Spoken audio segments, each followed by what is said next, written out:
Hi friends, welcome to SK innovations. இன்றைக்கி நம்ம என்ன பார்க்க போகிறோன்னா, ரொம்பவே ஈஸியாக கை வலிக்க குழுலாம் காய்ச்சாமல் ஜவ்வரிசி வடகம் பர்ஃபெக்டாக எப்படி பண்ணலான்னு பார்க்கலாம். நான் இன்றைக்கி 1 கப் அளவுக்கு ஜவ்வரிசி எடுத்திருக்கேன். இதை பார்த்திங்கன்னா நல்லா 1 டைம் வாஷ் பண்ணி எடுத்துக்கிறேன். அடுத்து வாஷ் பண்ணிட்ட பிறகு 1 கப் அளவுக்கு ஜவ்வரிசிக்கு 1/2 கப் அளவுக்கு தண்ணி சேர்த்து ஒரு 4 மணி நேரம் ஊற வச்சுக்கிறேன். இது நல்லா ஊறி வரட்டும். இப்போ பார்த்திங்கன்னா 4 மணி நேரம் ஆகிடுச்சு. நம்மளோட ஜவ்வரிசி பாருங்கள் நல்லா சாஃப்டாக ஆகியிருக்கு. இப்போ அடுத்து இதோட 1 கப் அளவுக்கு ஜவ்வரிசி எடுத்துக்கிறதுனால இதுக்கு 6 கப் அளவுக்கு தண்ணி எடுத்து வச்சுருக்கேன்.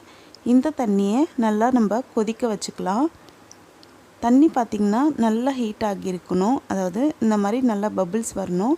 பபிள்ஸ் வந்த பிறகு தான் நம்ம ஜவ்வரிசியை இதோட ஆட் பண்ணணும். இப்போ பார்த்திங்கன்னா நல்லா கொதிக்க ஆரம்பிச்சிடுச்சு. அதனால் நம்ம ஊற வச்சு வச்சுருக்க ஜவ்வரிசியை இந்த தண்ணியில் சேர்த்து நல்லா 1 டைம் கலந்து விட்டுக்கலாம். கொதிக்க ஆரம்பித்ததுமே நம்ம ஸ்டவ் ஆஃப் பண்ணிவிட்டு ஜவ்வரிசியை சேர்த்தா போதுமானதாக இருக்கும். இப்போ இதை நல்லா கலந்து விட்டாச்சு. இதை நம்ம மூடி போட்டு மூடிட்டு ஒரு 8 மணி நேரம் ஊற வச்சுக்கலாம். இப்போ நான் நைட்டு ஊற வச்சேன், காலையில் ஆகிடுச்சு. ஜவ்வரிசி அந்த சுடு தண்ணியில் நல்லா ஊறி இருக்குது. ஊறினதால் சூடாக இருக்க தண்ணியில் நம்ம ஆட் பண்ணதால் ஜவ்வரிசி ஃபுல்லாகவே சூப்பராக சாஃப்டாக வெந்திருக்கு பாருங்கள். அடுத்து நம்ம இதை மிக்ஸி ஜாரில் போட்டு அரைச்சிக்கலாம். மிக்ஸி ஜாரில் ஃபஸ்ட்டு நான் இப்போது ஒரே ஒரு பச்சை மிளகாய் ஆட் பண்ணிக்கிறேன். காரத்துக்கு தகுந்த மாதிரி நீங்கள் கூட்டவோ குறைக்கவோ செய்துக்கலாம். இப்போ இதை ஒரு டைம் ஓட்டி எடுத்துக்கிறேன். ஓட்டியாச்சு. அடுத்து இதோட நம்ம எடுத்து வச்சுருக்க ஜவ்வரிசியை சேர்த்துக்கலாம். ஜவ்வரிசி ஊற வச்சுருக்க தண்ணியை ஆட் பண்ணி கொஞ்சம் கொஞ்சமாக இதை நம்ம அரைச்சி எடுத்துக்கலாம். நல்லா சாஃப்டாக அரைச்சி எடுத்துக்கணும். அரைக்கிறதுக்கு முன்னாடி இந்த வடகத்துக்கு தேவையான அளவுக்கு உப்பு சேர்த்து அரைச்சிக்கிறேன். இப்போ பார்த்திங்கன்னா இதை நல்லா சாஃப்டாக அரைச்சாச்சு. இப்போ நம்ம இதை அந்த மீதமுள்ள தண்ணியிலையே ஆட் பண்ணி நல்லா மிக்ஸ் பண்ணி விட்டுக்கலாம். தண்ணி அதிகமாக நம்ம சேர்க்க வேண்டாம். நம்ம எடுத்திருக்க தண்ணியே போதுமானதாக இருக்கும். இப்போ பாருங்கள், மீதமுள்ள தண்ணியில் நம்ம அரைச்சி வச்சுருக்க ஜவ்வரிசி மிக்ஸை சேர்த்து நல்லா கலந்து விட்டுக்கிறேன். கலந்து விட்டுட்ட பிறகு இதோட 1/2 ஸ்பூன் அளவுக்கு சீரகம் சேர்த்துக்கலாம். கூடவே கொஞ்சமாக பெருங்காயத்தூள் சேர்த்து 1 டைம் நல்லா கலந்து விட்டுக்கலாம்.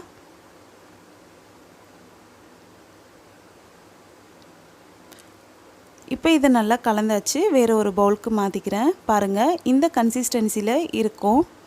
இப்போ நம்ம இதை ஒரு கவர்லேயோ இல்லாட்டி காட்டன் கிளாத்லேயோ ஊற்ற ஆரம்பிச்சிடலாம். இன்னுமே உங்களுக்கு இந்த வத்தல் வெள்ளையாக வரணும் அப்படின்னா நீங்கள் பச்சை மிளகாய்க்கு பதிலாக வரமிளகாய் ரஃப்பாக பொடி பண்ணி அது ஒரு 1/2 ஸ்பூன் சேர்த்துக்கலாம். பாருங்கள், இந்த மாதிரி குழிக்கரண்டிலேயே சின்ன குழிக்கரண்டி எடுத்து அதை விட்டுட்டு லைட்டாக நம்ம தேய்ச்சி விட்டுக்கிட்டால் போதும்.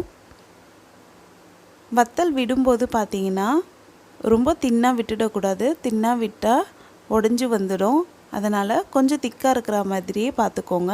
இப்போ நான் இந்த மாவு ஃபுல்லாகவே ஊற்றிட்டேன். இது 2 நாளைக்கு வெயிலில் காய வச்சு எடுத்துக்கிறேன்.